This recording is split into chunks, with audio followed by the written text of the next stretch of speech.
Nakikita nyo guys, parang damo lang to dahil nakahalo sa damo.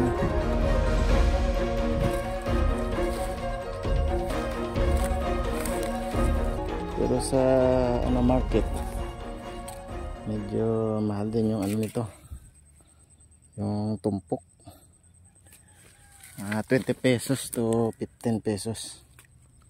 Pero dito sa amin libre lang to guys. Saka madami dito. Masarap to sa, pwede rin to sa baboy guys, gigisahin mo.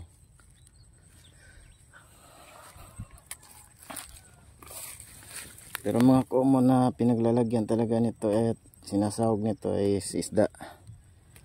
Yung salmonite, bangus. Napakasarap nito. At saka guys, kung nakikita nyo, dalawang klase po ito. Mayroon itong pula. Maghanap tayo ng pula.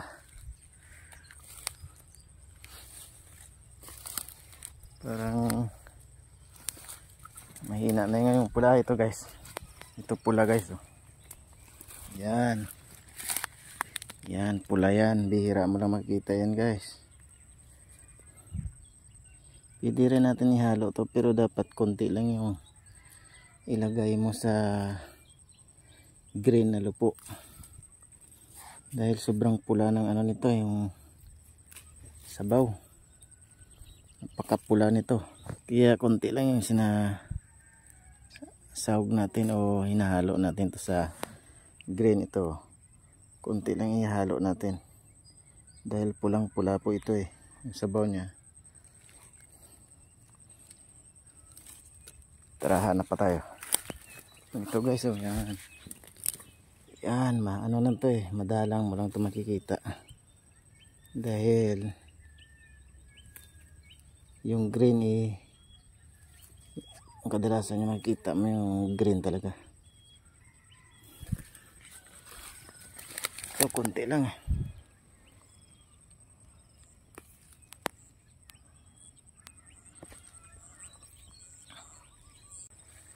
At yan, kung nakikita nyo, ayan yan nakahalo sa damo. Ayan, damo po yan damo yan. Tsaka ayan, mga damo yan. Pero ito siya, ito yung pwedeng isahog sa isda. Yan, ito yan, damo yan, mga damo yan. Ito yung yung tunay.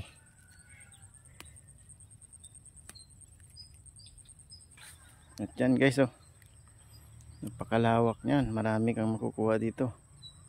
Pag dito ka sa probinsya, marami ka talagang maulam. Ito guys, munggo. Naghalo na yung munggo dahil dati itong taniman na to, mga tinaniman ng munggo. Kaya nawala na yung munggo dahil natapos na yung harvest. Yung pumalit, ito yung lupo. Lupo yung tawag nito. Yan, kung nakikita nyo guys, andyan lang yun. Sa likuran lang namin yan. Sa likod ng bahay lang namin ito yung palayan. Kaya pag wala kaming ulam, ito lang yung hindi na namin tinatanim to. Dito lang kami pupunta sa palayan at makakuha ng pwedeng maulam. Ito gigisahin mo lang to eh, bawang at saka sibuyas, kamatis, tapos isda, okay na. Ang sarap nito guys, medyo manamis-tamis yung ano, yung sabaw niya.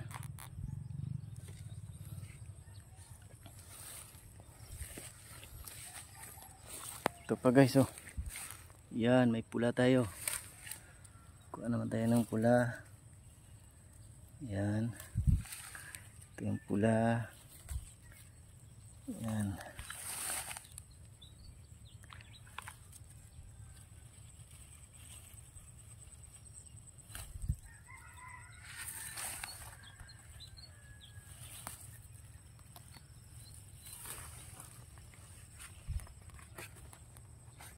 Tsaka ito guys, oh nakikita nyo halos lahat na gulay na makikita natin sa palengke, makita din natin dito sa ano, sa palayan.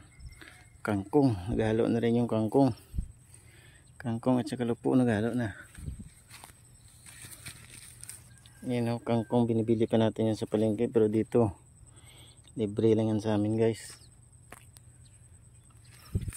Naghalo-halo na sila. Ito yung kangkong, tsaka yung lupo na katabi-tabi na. Yan. Pero hindi muna tayo makukuha ng kangkong guys. Then ulamin natin ito muna, yung lupo muna. Dahil nakakasawa din puro kangkong. Nagsigang na naman tayo ng bangos, kaya ito na muna isawag natin sa isda. Tayo ito guys, napakarami. Yan, napakadami guys. Yan, sawa ka lang sa kukuha dito, at saka pwede rin kaming makuha dito at saka ibenta.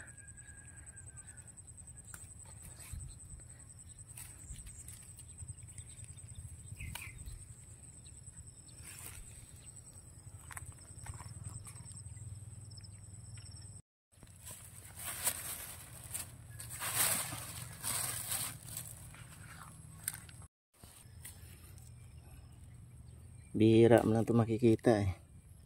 Hindi mo na ito sila makikita kapag naararo na tong ano, ang palayon, dahil palay naman yung ano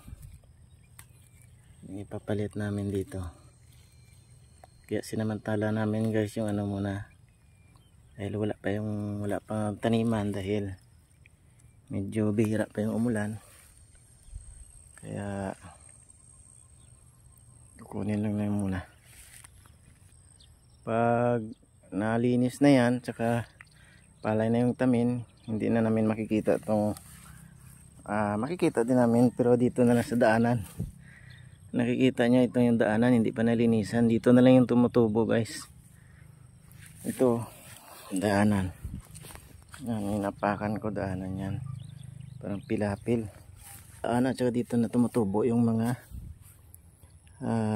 lupo, dito na sila tumutubo, kaya inapak-apakan na lang.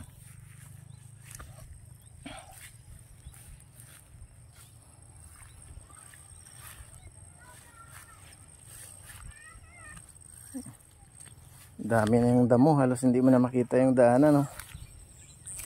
Yan, okay na to, pwede na pang ulam to mamaya.